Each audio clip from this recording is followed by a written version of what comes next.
आज राजा परीक्षित ने कहा, बोले प्रभु, बोले हमको, बोले जल्दी मरने वाले को क्या करना चाहिए? आज श्री सुखदेव जी ने कहा, बोले भैया, बोले राजन जल्दी मरने वाले श्वास श्वास पर कृष्ण भजना चाहिए, राधे राधे भजने चाहिए। आज श्री सुखदेव जी कहते हैं, बोले राजन मनुष्य को ज्यादा से ज्यादा भजन करना चाहिए। लेकिन वो तो बात ठीक है महाराज, लेकिन एक बात बताओ। बोले हाँ। बोले भगवान मिलते किसको है? राजा परीक्षित बोले तो महाराज भगवान तो उसको मिलते होंगे जो सुबह जल्दी 4 बजे नहा के और मंदिर में घंटा बजाता होगा। बोले नहीं भैया। बोले तो किसको मिलते हैं? बोले तो उसको मिलते होंगे जिसके पास डिग्री ज्यादा होती हो, जो पढ़ा लिखा ज्यादा होगा। बोले अरे वो गजेंद्र था, वो कितना पढ़ा लिखा था, मेरे भगवान उसने गोविंद पूरा नाम है, गो कहा है, मैंने बिंद नहीं कहा, लेकिन इतने मेरे भगवान आ गए उसकी प्राण रक्षा की। वो तो बोले महाराज तो कोई जाति बरादरी देखते होंगे, कोई उच्च कुल में जन्म हो तो। बोले महाराज राजा परीक्षित, अरे विदुर जी महाराज तो एक दासी पुत्र थे, और दासी के पुत्र के यहाँ पर जाकर मेरे भगवान ने केले के छिलके खाए। अब तो राजा परीक्षित बोले, बोले भगवान, बोले मेरे को ये कथा जरूर अवश्य श्रवण कराओ। बोले मेरे गोविंद विदुर के घर जाकर केले के छिलके कैसे खाए थे? आज बोले राजा, जिस समय कौरव लोग आपके बाबाओं के साथ में अन्याय कर रहे थे, तो उसी सभा में विदुर जी भी महामंत्री हैं, और विदुर जी ने कहा, बोले भगवान, बोले राजन, अरे पांडव आपसे कोई कमजोर नहीं है, लेकिन पांडव आपका आदर करते हैं। कई प्रकार से उन्होंने समझाया दुर्योधन को, उनके पिताजी को। आज सजनों दुर्योधन का इतना कष्ट हुआ कि दुर्योधन को ने उन विदुर जी महाराज को फटकार लगा दिया और कहा, बोले जाओ, अरे मेरे द्वारा तुमको ये मंत्री पद मिला और मेरे प्रति मेरे पिताजी को भड़का रहे हैं। आज सुनो, उसी दिन से विदुर जी उस राजपाट को छोड़कर और एक कदली का वन है और उसमें निवास करते हैं, और वहीं एक छोटी सी कुटिया बनाई है, और उस कुटिया में निवास करते हैं दोनों पति पत्नी, और मेरे भगवान का ध्यान करते हैं, भजन करते हैं। लेकिन आज मेरे द्वारकाधीश पांडवों की तरफ से एक शांति दूत बनकर हस्तिनापुर में आ रही है। आज हस्तिनापुर में आ रहे हैं। हस्तिनापुर बड़ी सुंदर सज रही है नगरी। आज विदुर जी अपने घर पे आए, बोले देवी देवी, बोले हाँ, बोले आज आपको पता? बोले हाँ, बोले आज हमारी हस्तिनापुर नगरी बहुत सुंदर सज रही है। बोले आज विदुर रानी बोली तो कोई उत्सव होगा ना, इसलिए तो सज रही है। अरे बोली देवी उत्सव नहीं है। बोले क्या है? बोले आज मेरे द्वारकाधीश की शांति दूत यात्रा आ रही है। आज विदुर रानी बोले, तो बोले महाराज, अरे अब तो आप मंत्री भी नहीं है, अरे आपका भगवान से मिलन कैसे होगा? आज विदुर जी ने कहा, बोले देवी मन को छोटा मत करो, अरे कम से कम हम उनको नहीं देख सकेंगे तो कोई बात नहीं, लेकिन अगर द्वारकाधीश की एक नजर भी अगर हमारे ऊपर पड़ गई ना तो हमारा जीवन धन्य हो जाएगा।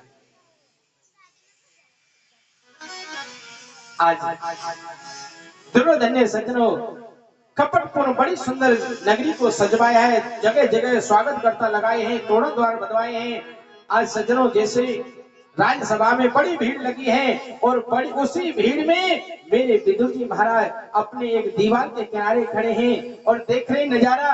बोले और भगवान सज्जनों लाखों की भीड़ में या रथ यात्रा निकल रही, लेकिन उस भीड़ में भगवान किसी के फूल वर्षा नहीं देख रहे हैं, कोई इत्र बरसा रहा है उससे नहीं देख रहे हैं, अरे कोई माला अर्पण कर रहा है उससे नहीं देख रहे हैं, लेकिन उस भीड़ में एक ही नजर देख रहे हैं। बोले मेरा विदुर भक्त कहाँ है, मेरा विदुर काका कहाँ है। आज विदुर को ऐसे देख रहे हैं और जैसे ही मेरे भगवान की और भक्त विदुर जी की जैसे ही नेत्र मिले, सच में विदुर जी का तो मयूर रूपी नृत्य मोर नाचने लगा है और इशारे में कह दिया, बोले काका आप तैयारी रखना, मैं आपके घर अवश्य आऊंगा।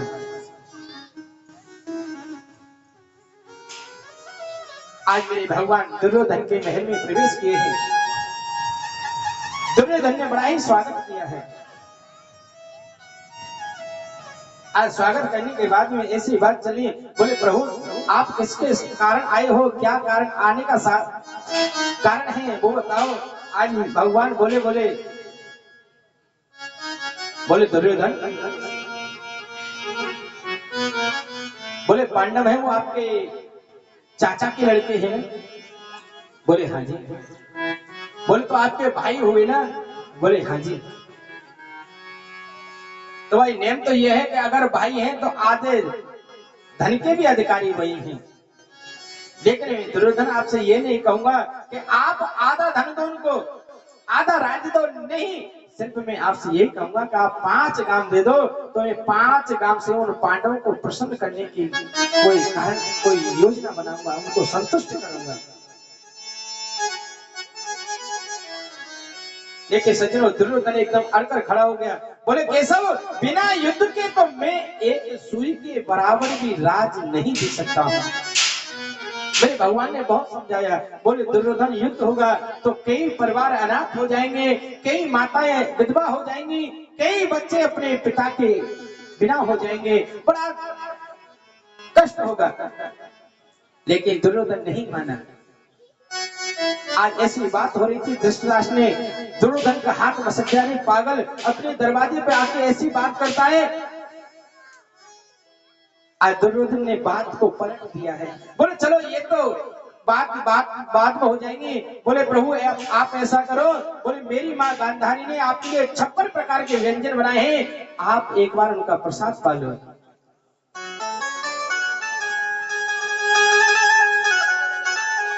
आज सज्जनों उसी सभा में आज विदुर जी महाराज बैठे हैं।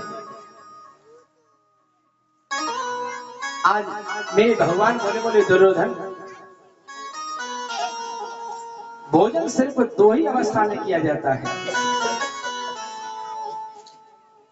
बोले पहली अवस्था तो ये होनी चाहिए कि भोजन कराने वाले के प्रति आदर भाव होना चाहिए। ऐसे नहीं कि आफत टालने वाला नहीं, आदर भाव होना चाहिए, तब भोजन किया जा सकता है किसी घर पे। और यह भोजन तब किया जा सकता है कि कोई सामने वाला भूख से पीड़ित हो।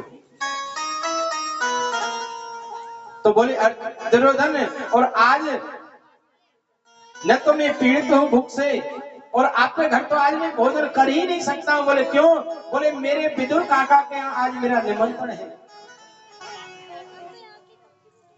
दुर्योधन बोले महाराज आपके यहाँ दुर्योधन का, अरे विदुर काका का भोजन कैसे हो गया? आप द्वारका से सीधे मेरे घर आए हो विदुर काका से? बोले नहीं ऐसी बात नहीं है। अरे विदुर काका का एक बार मेरे यहाँ एक पत्र गया था और कहा था, बोले भगवान जब भी आप हमारी नगरी में पधारे तो सबसे पहला भोजन आप हमारे घर करें। आज दुर्योधन बोला, बोले तो अरे बोले केशव, अरे उनके खुद का खाने का ठिकाना नहीं, आप तो क्या खिलाएंगे? मेरे भगवान बोले इस बात की मुझे परवाह नहीं है, अगर उसने निमंत्रण दिया है तो कुछ ना कुछ वो व्यवस्था अवश्य करेगा। आज सज्जनों जैसे ही ये बात सुनी, पता नहीं अरे लाला कितना नटखट है, पता नहीं कब आ जाए। घर पे गए, बोले देवी, बोले हाँ, बोले जल्दी से तैयारी करो। अरे लाला ने आज मेरा बड़ा स्वागत किया है, बड़ा मेरा सर ऊंचा कर दिया। अरे लाला ने भरी सभा में ऐसे कहा है, बोले आज का भोजन में विदुर काका के घर में करूंगा। आज सज्जनों बोले देवी आप घर की तैयारी करो, चौका लगाओ, पोछा लगाओ, तैयारी करो। बोले मैं बाजार को जाता हूँ, कुछ लाला के खाने के लिए कुछ वस्तु ले आऊं। आज सज्जनों विदुर रानी बड़ी प्रसन्न हो गई और विदुर रानी ने अपने अड़ोसी पड़ोसी सबसे कह दिया, बोले मई अरे भैया सब आ जाओ, बोले मेरे घर आज तमाशा कुछ होने वाला है, क्योंकि मेरे घर गोविंद आने वाले हैं। आज विदुर रानी कैसे कह रही है, मैंने मोहन को बुलाया है वो आता होगा,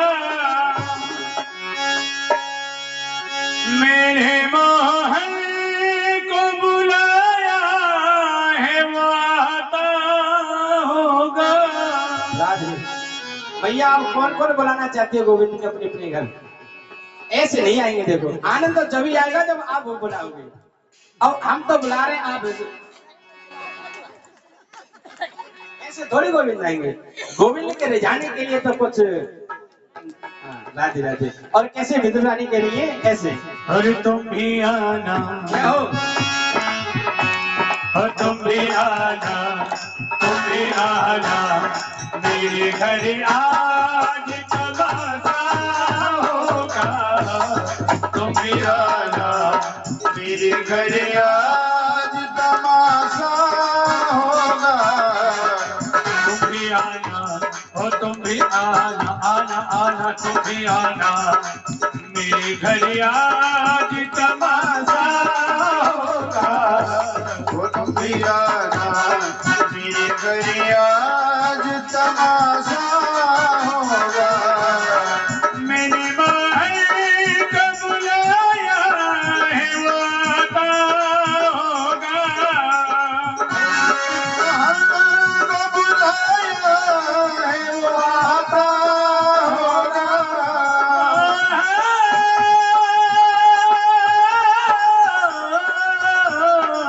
मैंने मोहन को बुलाया है वो आता होगा, तुम भी आना और तुम भी आना मेरे घर आज तमाशा होगा, तुम भी आना वो मेरे घर आज तमाशा होगा, तुम भी आना, तुम भी आना, जय हो।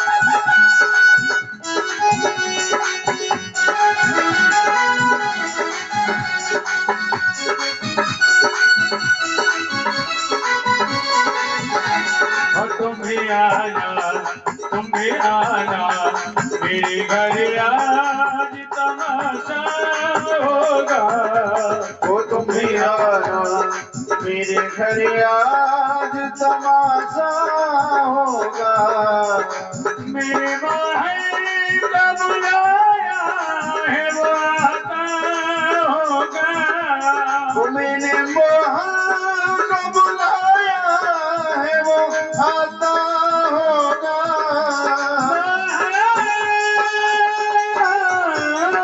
मैंने मोहन को बुलाया है वो आता होगा, तुम भी आना, तुम भी आना मेरे घर आज तमाशा होगा, वो तुम भी आना मेरे घर आज तमाशा होगा। श्री राधे श्री राधे राधे श्री राधे, ओ श्री राधे श्री राधे राधे श्री राधे, श्री राधे श्री राधे राधे श्री राधे, ओ श्री राधे राधे राधे श्री राधे, श्री राधे श्री राधे श्री राधे श्री राधे, श्री राधे श्री राधे श्री राधे श्री राधे, श्री राधे श्री राधे राधे श्री राधे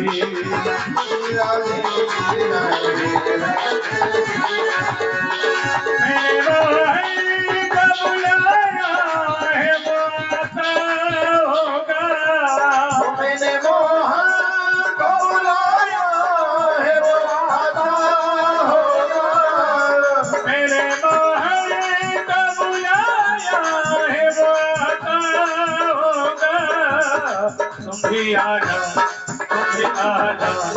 मेरे घर आज तमाशा होगा तुम भी आना मेरे घर आज तमाशा होगा तुम भी आना मेरे घर आज तमाशा होगा तुम भी आना तुम भी आना तुम भी आना तुम भी आना तुम भी आना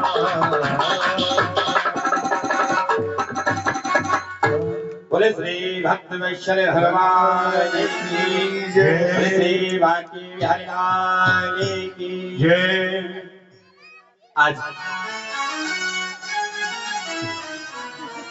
विदुर रानी ने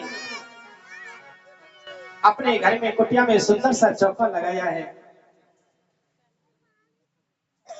और स्नान करने के लिए बैठी है। आज इतने सज्जनों जिस प्रकार हम लोग मंदिर जाते हैं ना अपने चप्पल जूता उतार कर आज ऐसे मेरे भगवान भी भक्त लेकर जाते हैं ना तो अपने जड़ पाद का उतार कर जाते हैं। आज मेरे भगवान ने जड़ पाद का उतार दी है। आज नंगे नंगे पैर जा रहे हैं और आज विदुर जी तो बाजार में गए हैं। आज विदुर रानी अंदर है और जाकर महाराज जोर से खिड़की खटखटा दी। बोले काकी, अरे काकी दरवाजा खोलो काकी। आज सज्जनों जैसे मेरे गोविंद की आवाज काकी ने सुनी एकदम भाव विभोर हो गई है। उसको अपने तन की सुध बुध को भूल गई है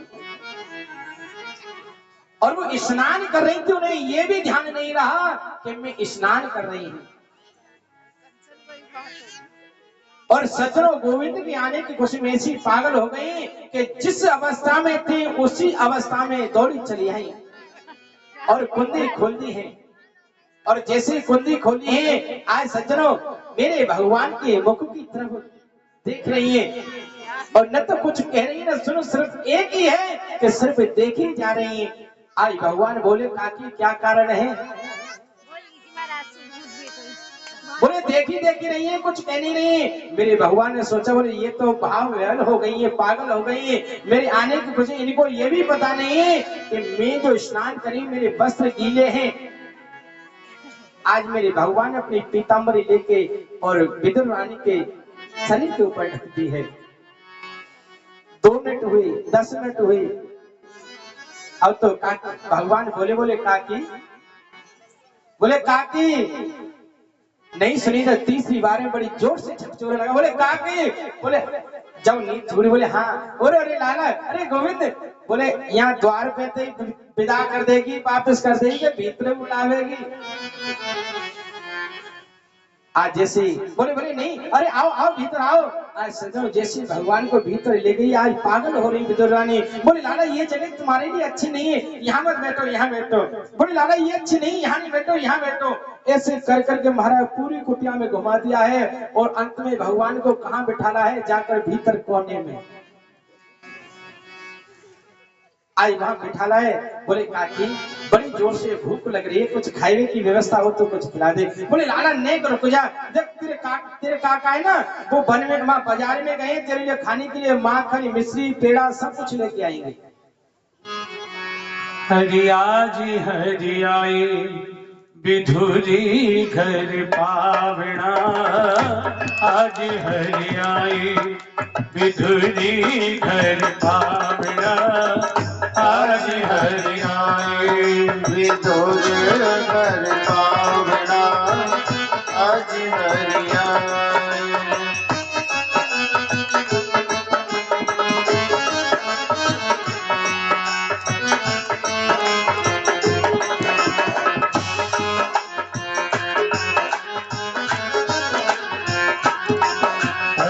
विधुर नहीं घर थी विधुरानी, आवत देखे सारंग पानी। विधुर नहीं घर थी विधुरानी, आवत देखे सारंग पानी। अरे फूली अंग समावे न चिंता, फूली अंग समावे न चिंता, भोजनिता जीवाविना। आज हरि आई विधुर घर पाविना, आज हरि आई आज हरि आई आज हरि आई। बोले श्री बाकी बिहारी लाल की जय। आज बोले लाला, बोले आपके लिए ये अच्छी जगह है, आप यहाँ पे विराजो। आज मेरे भगवान को वहाँ बिठा दिया है। बोले भूख लगी है। बोले लाला, बोले काकी काका तो आएंगे, लेकिन काकी बहुत जोर से भूख लगी, जब तक कछुना तो नाश्ता ही पानी करा दे, कलेऊ करा दे हमारी ब्रजवास में। बोले लाला और तो कछु ना है, देख केला की फली रखी है, देख बहुत मैं तोड़ के लाती हूँ, मेरी विदुर रानी तोड़ के लाई है और भगवान को केला खिला रही है। सामने पत्तल बिछा दी है और महाराज केले की जो छिलका है वो तो मेरे भगवान के पत्तल में रख रही हैं और केले का जो गूदा उसे उठा उठा के अलग फेंक रही हैं। आज मेरे सज्जनों, भगवान भी मेरे भक्त से मिलकर पागल हो गए। भाव के लोग गोविंदों ने ये भी नहीं देखा कि मैं केले का छिलका खा रहा हूँ या केले का गूदा खा रहा हूँ। मेरे भगवान सज्जनों केला का छिलका खा रहे हो, कह रहे हैं बोले काकी सत्य कहूं तेरे? बोले हाँ। बोले तेरी ये केला तो बड़े ही मीठे हैं। आज विदुर रानी बोली, बोले लाला तुमको पता है मैं रोजाना अपने हाथ से को सींचती हूँ, अरे रोजाना अपने हाथ से पानी देती हूँ, मैं रोजाना अपने हाथ से उसकी गुदाई। आज मेरे भगवान ने सज्जनों थोड़ी देर के बाद विदुर जी आए। बोले दूर से आवाज लगा दी, बोले अरे समझो देवी देवी, अरे देवी सुनो, अरे देवी सुनो। बोले क्या है, काय को हल्ला मचा रहे हो, कहा है? अरे तुमको पता ना लाला आ रहे हो, तेरे कहा का व्यवस्था करी? बोले आए रहो ना आए, वो तो आए के बैठे हो। बोले आ गए? बोले हाँ आ गए, वो तो भीतर बैठे हैं। आज सज्जनों भगवान जैसे विदुर जी भीतर गए हैं, आज क्या देखे कि माता विदुर रानी ने मेरे भगवान का जो बैठने का जो पाटा है ना उसको भी उल्टा बिछा दिया है और मेरे भगवान सज्जनों उसमें बैठे हैं, क्योंकि भगवान ने ये नहीं देखा कि ये सीधा है कि उल्टा है। और पता है भगवान तो ये कह रहे हैं, बोले अब तो नहीं ने, पहले पहले जो मैया बैठे ना बड़ी मोटी सी, इनके जमाने में पीड़ा होते थे, पीड़ा है ना नहीं, अब तो कहना पीड़ा कहाँ है, अब तो स्टूल आ गए प्लास्टिक के। बोले राधे राधे। पीड़ा तो चार पहिए वो रहते थे उसके पाए, तो उल्टा कर दिया तो पाए ऊंचे हो गए, सो भगवान ने उसमें हाथ और टेक लिया। सो कहीं बोले मैया, बोले हाँ एक बात बता। बोले हाँ त्यो जो सिंहासन है ना बड़ो अच्छा है। बोले कैसे लाना? बोले जब हाथ में टेक लिया तो टेऊंगा बड़ो अच्छा। बोले राधे राधे, बड़ा अच्छा टेऊंगा है। आज विदुर रानी आए, बोले देखे आज देख रहे हैं कि एक छिलका तो एक भी नहीं पड़ा है और छिलके के गूदा ही गूदा इकट्ठे हो रहे हैं। बोले अरे देवी, बोले हाँ। बोले चक्कर क्या है, मैं समझ में नहीं आया। बोले क्या है? बोले तेरे लाला को छिलका खिला दिएगा।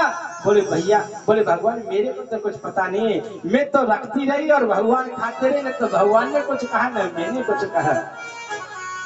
आज सज्जनों भगवान विदुर काका बोले, बोले अरे भैया, बोले गोविंद अरे ये देवी है ना बड़ी भोली है, इसको पता नहीं है, पढ़ी लिखी नहीं, अनपढ़ है। देख लाला देख कोई गलती हो गई माफ करिए, तो मैं तेरे लिए बहुत सुंदर माखन मिश्री लेके आया हूँ, मैं तेरे लिए पेड़ा लेके आया हूँ। आज से बोले मैं तेरे को अपने हाथ से खिलाऊंगा। आज जैसे विदुर जी ने जैसे सज्जनों माखन मिश्री और पेड़ा खिलाया है, एक गिलास दिया है और जैसे दूसरा गिलास दिया मेरे भगवान ने हाथ पकड़ लिए हैं। बोले काका आप बुरा न माने तो एक बात कहूं? बोले बोले लाला। बोले काका जो केले के छिलके में काकी की जो मिठास थी आज वो तेरे पेड़े में मिठास नहीं है, क्योंकि वो केले के छिलके में प्रेम भरा था, भाव भरा था और तेरे इस पेड़े में तेरी पढ़ाई और तेरा ज्ञान भरा है। बोलो राधे राधे। क्योंकि भगवान को ज्ञान नहीं चाहिए, भगवान को पढ़ा, आपकी डिग्री नहीं चाहिए। अरे भगवान तो आपका भाव चाहिए कि आपका भाव कितना सुंदर है, कितना सरल है। आज मेरे भगवान ने सज्जनों, आज श्री सुखदेव जी कहते हैं, बोले राजन अगर जात बिरादरी अगर मेरे भगवान देते तो आज विदुर काका के घर, दासी पुत्र के घर जाकर और केले के छिलके नहीं खाते, क्योंकि भगवान जात पात नहीं पूछते हैं। अरे भगवान आपको ये नहीं पूछते हैं कि आपका कुल क्या है, अरे भगवान तो ये देखते हैं कि आपका भाव कितना सुंदर है, आपका मन कितना सुंदर है। बोले राजन अवतारों भगवान के दूसरा अवतार है वराह अवतार। ऐसा वर्णन आता है कि कश्यप महाराज की 13 पत्नियां थीं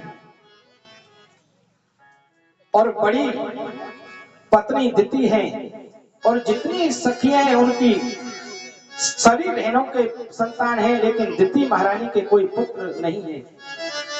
एक दिन कश्यप महाराज से संध्या के समय कहा, बोले प्रभु मेरे सभी बहनों के यहाँ पर, सबके यहाँ पर संतान है, मेरे नहीं है। बोले मैं भी चाहती हूँ कि मेरे भी घर कोई पुत्र उत्पन्न हो। कश्यप महाराज ने कहा, बोले देवी इस समय ये काम सुख का नहीं, जब उस समय संध्या का था समय, बोले इस समय अगर कोई गर्भ धारण होता है तो उसके ऊपर भूत प्रेतों का असर ज्यादा होता है, वो राक्षस होता है। आज लेकिन दिति ने महाराज ज्यादा आग्रह किया, उसके सामने कश्यप महाराज देखिए झुक गए और सज्जनों श्राप दिया, बोले तुम्हारे पुत्र तो होंगे लेकिन वो दोनों ही पुत्र राक्षस होंगे। आज तो दिति ने कहा, बोले नहीं नहीं महाराज मेरे को राक्षस पुत्र नहीं चाहिए, अरे मेरे को तो सुशील पुत्र चाहिए। जब ज्यादा निवेदन कहा तो महाराज कश्यप ने कहा, बोले देवी पुत्र तो राक्षस होंगे लेकिन उनका उद्धार करने के लिए भगवान स्वयं प्रकट होंगे। बोले फिर तो मेरे पुत्र बहुत बड़े भाग्यशाली हैं। सज्जनों 2 पुत्र हुए, हिरण्याक्ष और हिरण्यकश्यप।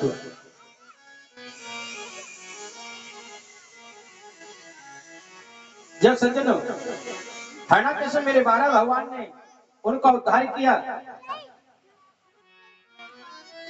और इधर महाराज ब्रह्मा जी के जितने पुत्र हैं, सनत महाराज ने पहले कह दिया कि हमको विवाह नहीं करना है। एक उनका और पुत्र है जिनका नाम है कर्दम ऋषि। आज कर्दम ऋषि तपस्या करने के लिए बैठे हैं और उनके मन में कुछ भाव उत्पन्न हुआ कि हमारे घर भी कोई संतान हो, हमारा भी विवाह हो। और भगवान ने सज्जन उनकी अंतर आत्मा के भाव को समझा और कहा, बोले ऋषिवर आपके मनुजी महाराज हैं, उनकी बीच वाली पुत्री के देवहूति के साथ में आपका विवाह होगा। आज मनुजी महाराज के महाराज 3 पुत्री हैं और 2 पुत्र हैं, देवहूति, आहुति और प्रसूति, और 2 पुत्र हैं प्रियव्रत और उत्तानपाद। आज देवहूति के साथ में कर्दम ऋषि का विवाह हुआ, और जब कर्दम ऋषि के साथ में विवाह हुआ, आज कर्दम ऋषि साथ में अपनी कुटिया में लेके आए, लेकिन कर्दम ऋषि के तप से ऐसा प्रताप है महाराज कि एक ही झरने पर गाय और हिरण और शेर तीनों जल पान कर रहे हैं। आज देवहूति के मन की प्रसन्नता सज्जन ठिकाना नहीं रहा। बोले मेरे पति का कितना भजन का प्रताप है। उसके बाद में कर्दम ऋषि ने सज्जनों समाधि में लिप्त हो गए। आज 40 वर्षों के बाद उनकी समाधि टूटी तो आज वो क्या देखते हैं कि सामने एक वृद्ध नारी खड़ी है जिसके बाल पक गए हैं, सफेद हो गए हैं। आज कर्दम ऋषि ने कहा, बोले देवी आप कौन है, मेरी कुटिया में क्या कर रहे हैं? बोले क्या आप भूल गए? बोले कुछ वर्ष पहले एक कोई राजा आए थे और उन्होंने अपनी पुत्री का विवाह आपके साथ में कराया था। बोले देवी आप वही हैं? बोले हाँ मैं वही हूँ। बोले तो देवी आपको तो अपने घर जाना चाहिए, यहाँ वन में क्या कर रहे थे? बोले भगवान अरे पिता का घर तो तब तक होता है जब तक उस बच्ची का कन्या का विवाह नहीं होता है, लेकिन जब विवाह हो जाए तो उस नारी का धर्म बनता है कि अपने पिता से ज्यादा उस अपने पति की सेवा करना चाहिए। और अगर मैं अपने पिता के घर चली जाती तो मैं अपने पति सेवा से वंचित रह जाती। बोले मैं सेवा का मेरे को लाभ नहीं मिलता, मेरे को पुण्य नहीं मिलता। आज सज्जनों कर्दम ऋषि के नेत्र सजल हो गए।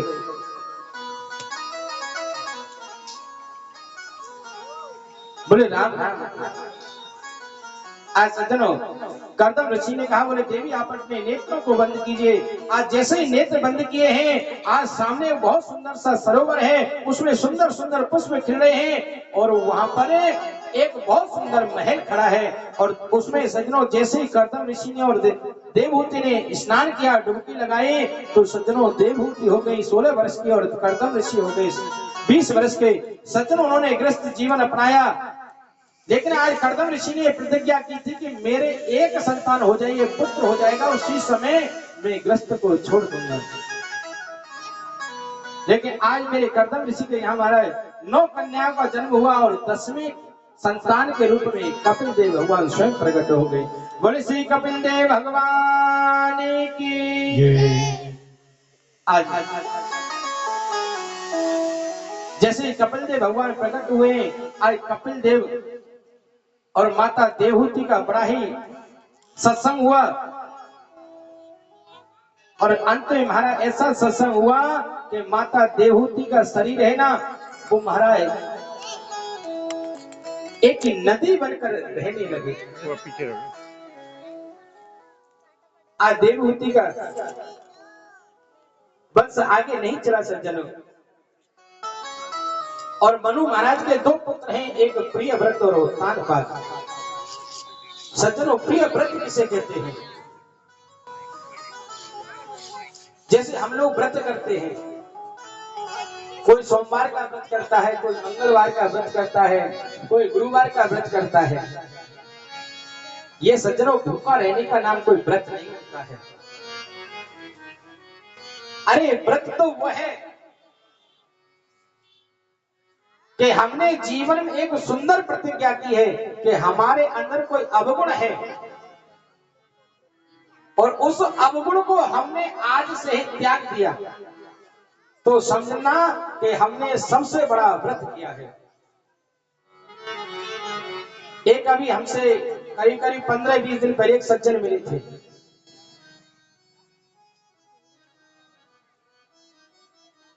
ऐसे ही बात चलने लगी, सत्संग की, यात्राओं की, यात्रा करके आए थे वो 4 धाम की। बोले महाराज मेरे को तो बड़ी हंसी आती है, यात्रा पे लोग जाते हैं तो कोई तो आम छोड़ के आता है, कोई सेब छोड़ के आता है, कोई खरबूजा छोड़ के आता है, कोई तरबूजा छोड़ के आता है। बोले महाराज ये कोई खाने की चीज, कोई छोड़ने की चीज थोड़ी है। कौन छोड़ रहा है? सारे है। भाई ये चीज कोई छोड़ने की थोड़ी है। अरे छोड़ना है तो कोई अवगुण छोड़ो। बोले महाराज मैं तो सत्य कहता हूँ। वैसे वो पुलिस में है, रिटायर हो गए अब। बोले महाराज मैंने अब तक खूब झूठ बोला, खूब दलाली की, खूब पैसा कमाया। झूठ नहीं बोलूंगा क्योंकि मैंने ये व्रत कर लिया है कि आज के बाद मुझे झूठ नहीं बोलना है। लेकिन मैंने तो यात्रा पे एक करके आया हूं कि आज के बाद चाहे मेरे प्राण ही क्यों न निकल जाए, चाहे मेरा कुछ ही हो जाए, लेकिन आज के बाद मैं सत्य असत्य नहीं बोलूंगा, न असत्य का साथ दूंगा, चाहे कुछ भी हो जाए। तो मैंने कहा धन्य है प्रभु। बोले छोड़ना है तो असत्य ऐसी चीज को छोड़ो, अरे अधर्म को छोड़ो, पाप को छोड़ो। अरे ये सेब केला छोड़ने से क्या मिलेगा? बोले राधे राधे। अरे ये तो खाने की चीज को तो खाओ। अगर छोड़ना है तो महाराज बुरे कर्म छोड़ो, बुरी आदत छोड़ो, बुरे लोगों का संग छोड़ो। आज से ये काम नहीं करूंगा, ये छोड़ो। तो सज्जनों व्रत से नहीं कहते हैं कि आप भूखे रहते हो, आज सोमवार है, एकादशी है, आज प्रदोष है, गुरुवार, ये नहीं। अरे सुंदर व्रत तो वो है कि आज से आप प्रतिज्ञा कर लो कि आज मेरे अंदर ये अवगुण है, ये आज के बाद में जीवन में कभी नहीं अपनाऊंगा। तो समझना कि आपका सबसे बड़ा व्रत उत्तम वो होगा। और उत्तान पाठ कहते हैं जिसने जीवन में सुंदर प्रतिज्ञा की है और अच्छे सत्कर्म करके जिसको उच्च पद प्राप्त हुआ उसे उत्तान पाद कहते हैं। आज उत्तान पाद जी हैं, अपनी पत्नी का बड़ा ही सम्मान करते हैं।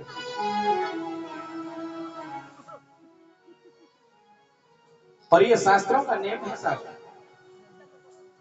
जिस घर में नारी का सम्मान होता है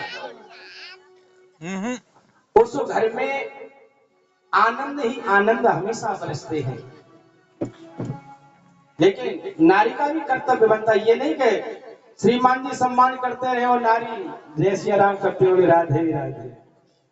लेकिन नारी का भी कर्तव्य बनता है कि वो भी उसी हिसाब से सेवा भाव रखे।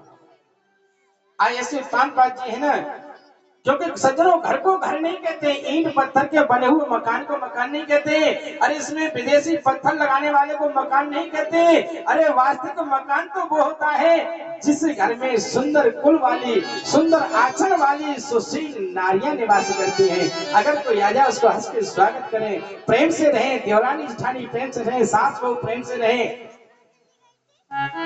कभी कोई झगड़ा नहीं हो, कोई तर्क वितर्क नहीं हो, अड़ोसी पड़ोसी से नहीं। सज्जन वो घर नहीं होता है, वो स्वर्ग होता है।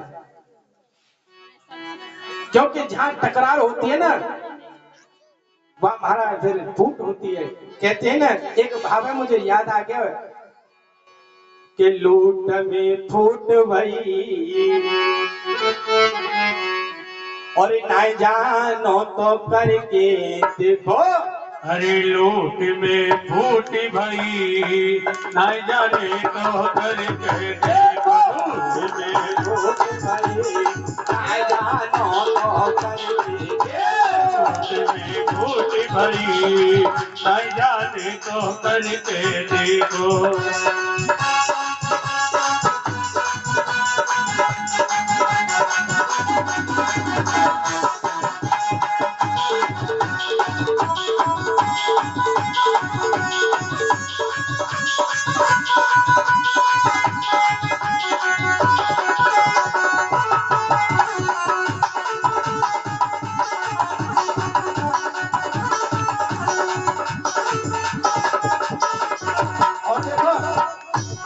किस किस में हुआ, किस किस को फायदा हुआ, किस किस का नुकसान हुआ।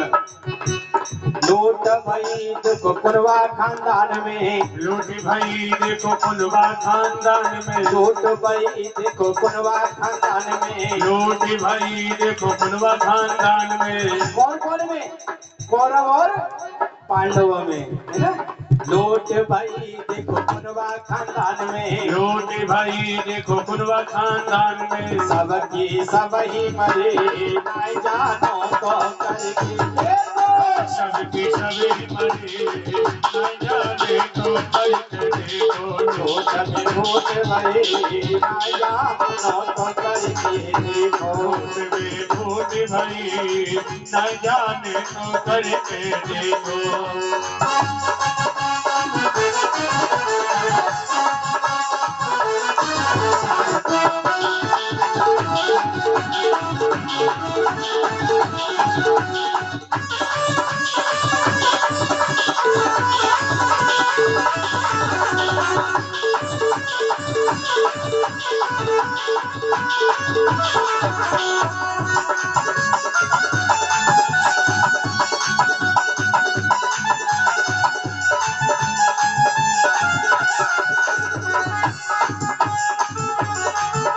और कैसे? अरे फूट भई देखो बाप और बेटा में, फूट भई देखो बाप बेटा में, फूट भई देखो बाप बेटन में, फूट भई देखो बाप बेटन में। है ना कश्यप और प्रहलाद में, है ना। फूट भई देखो बाप बेटा में, फूट भई देखो बाप बेटा में। पाप की जान गई जानो तो करके देखो। की जान गई बाप की जान गई ना जाने तो करके देखो। लूट भई ना जाने तो करके देखो। बोल वाके हरियार की।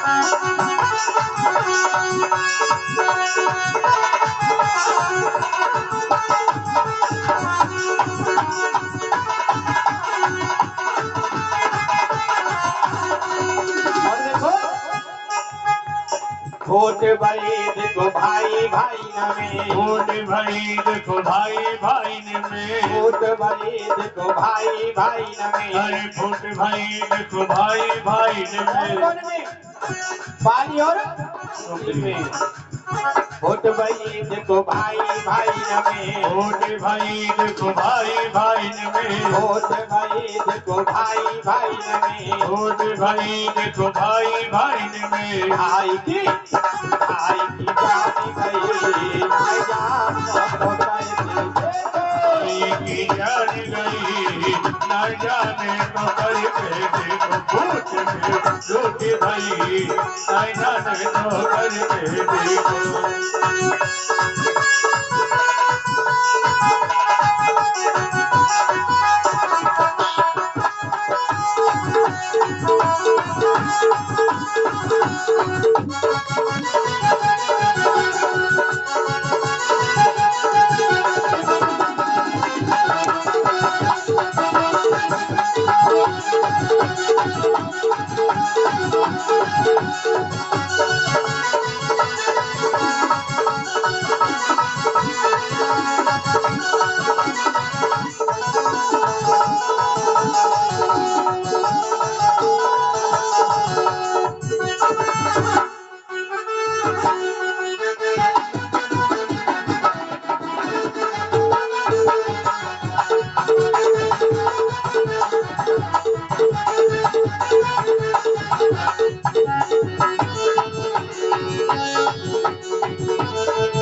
और देखो कौन कौन है फूट भाई और फूट भाई देखो पत्ते पत्ते नीन में फूट भाई देखो पति पत्नी में फूट भाई देखो पत्ते पत्ते नीन में फूट भाई देखो पति पत्नी में कौन है बताया आपको रावण और मंदोदरी ने आप विचार करो अगर मंदोदरी का बात मान लेते रावण तो क्या ऐसा थोड़ी होता तो कैसे फूट भाई देखो पत्ते पत्ते नीन में फूट भाई देखो पति पत्नी में फूट भाई देखो पत्ते पत्ते नीन में फूट भाई देखो पति पत्नी में अरे की लक्ष्मी गई कौन की लंग गई ना जानो तो करके सोनी की लंग गई साइबानो तो करके देखो फूट में लूट भाई न जाने तो करके देखो तने जोते गई ना जानो तो करके देखो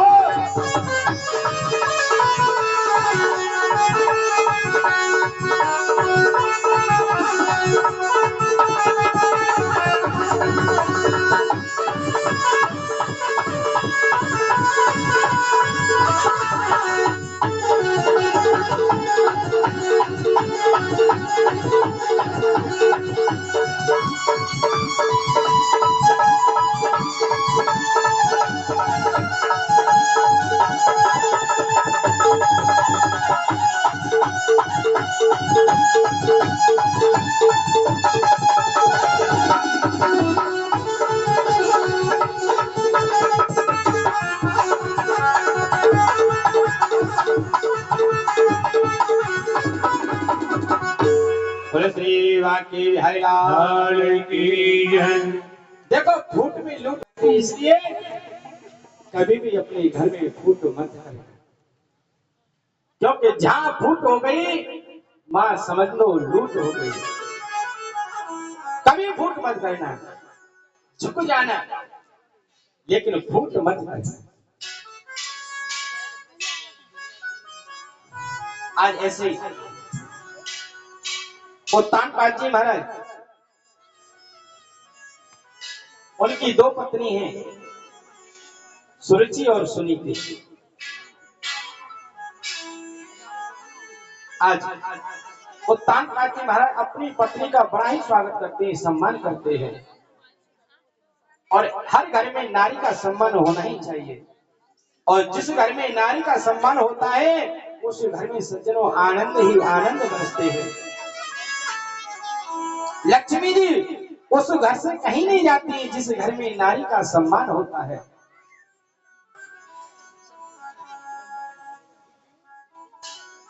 आज उत्तानपाद जी की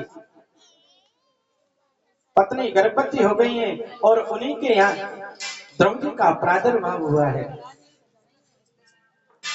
लेकिन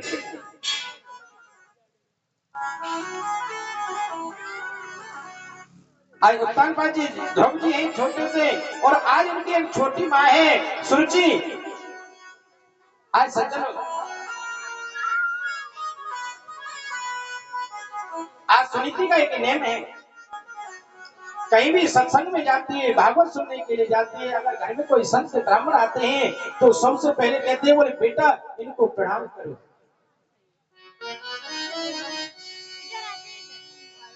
क्योंकि जब हम बच्चों को बचपन से नहीं सिखाएंगे तो बड़ा करके वो नहीं मानेंगे।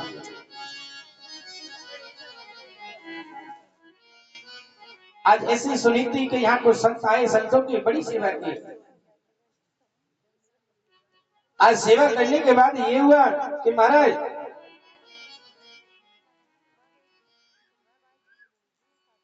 सुनीति ने बहुत सेवा की है, और सुनीति ने जैसी सेवा की है तो आज वो संतों ने प्रसन्न होकर कहा बोले देवी आप कुछ मांगो, हमारी इच्छा है। बोले भगवान अगर आप देना ही चाहते हो एक काम दे दो। बोले मेरी जो छोटी बहन है ना सुरुचि, अरे उसको यहाँ पर कोई पुत्र नहीं है, कोई बच्चा नहीं है। बोले भगवान आप ऐसा करो कि उनके यहाँ उसके घर में उसके आंगन में एक पुत्र हो जाए।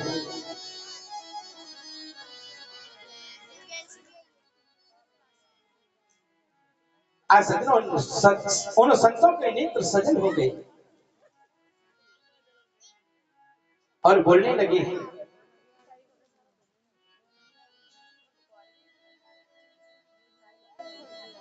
अरे भैया वो बात ही बतरा ली, दूध को घर बतरा ली,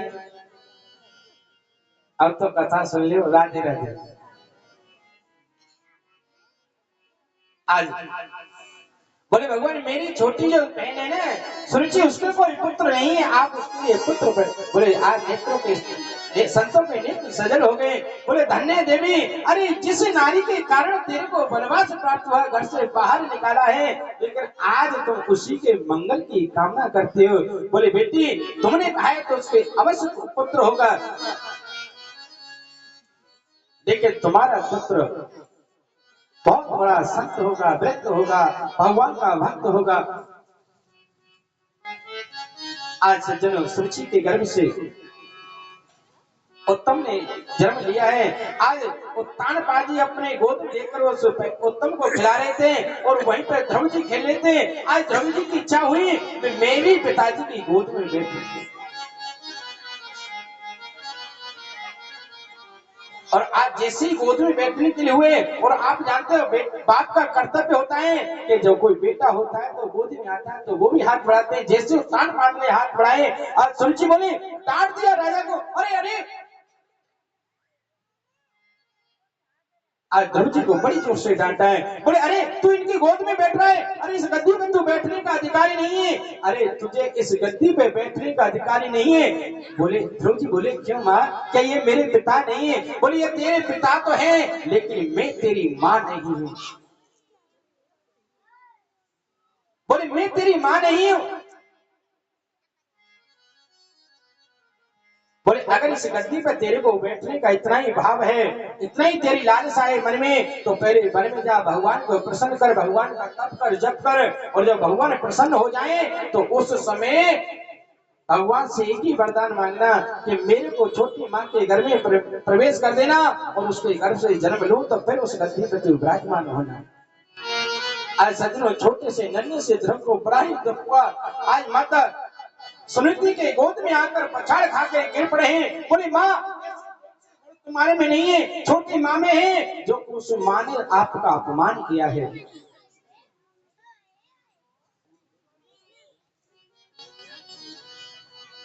बोले माँ ऐसी कौन सी आप में गुण नहीं है उसमें?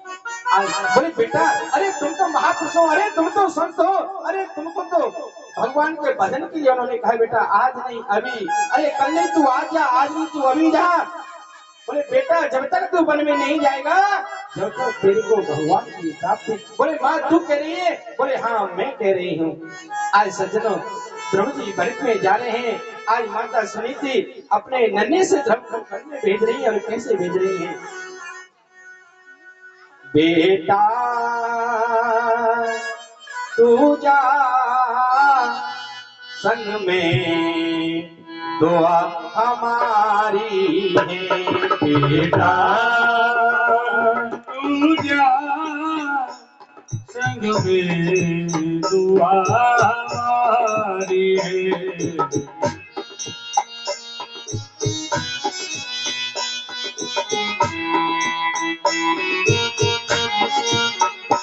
बेटा तू जा संग में दुआ हमारी है।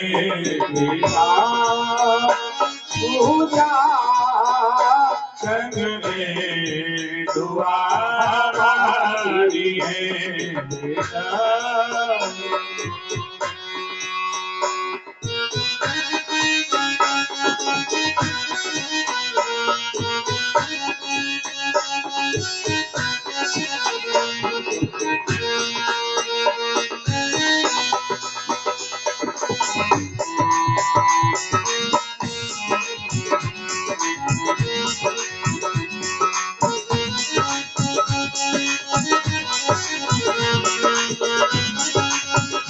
धन्य भारत में, धन्य भारत में, धन्य भारत में ध्रुव की महतारी है।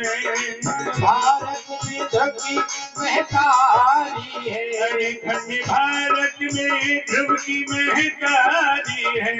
बेटा तू जा संग में दुआ हमारी है। बेटा तू जा संग में दुआ हमारी है। बेटा तू जा संग में दुआ हमारी है। बोले बेटा अरे तू कल नहीं तू आज जा, आज नहीं तू अभी चला जा। अरे मेरे को बड़ी ही प्रसन्नता है कि मेरा बच्चा मेरे भगवान के चरणों का प्रेमी है।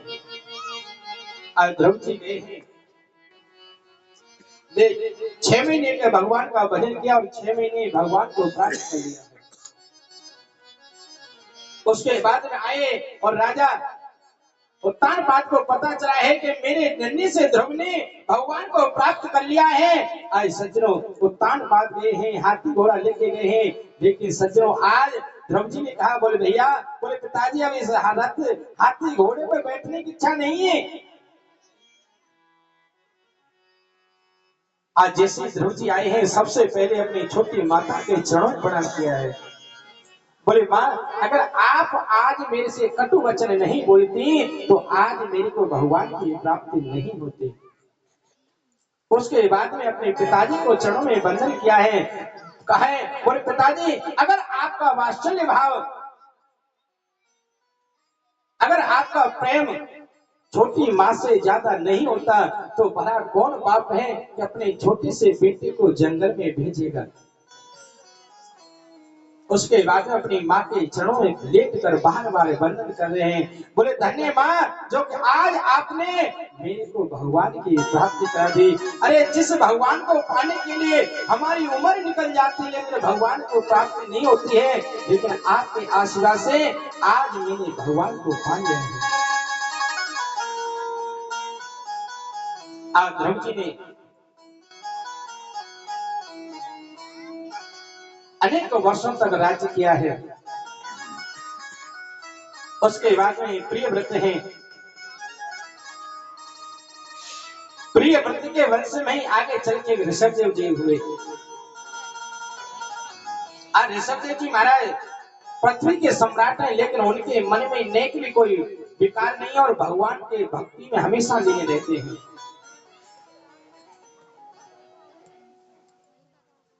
आज जितने भी ऋषभदेव के पुत्र हैं समस्त पुत्रों को बुलाया। बोले भैया आप ये बताओ कि आपको ये मानव तन मिला है ये किसके लिए मिला है।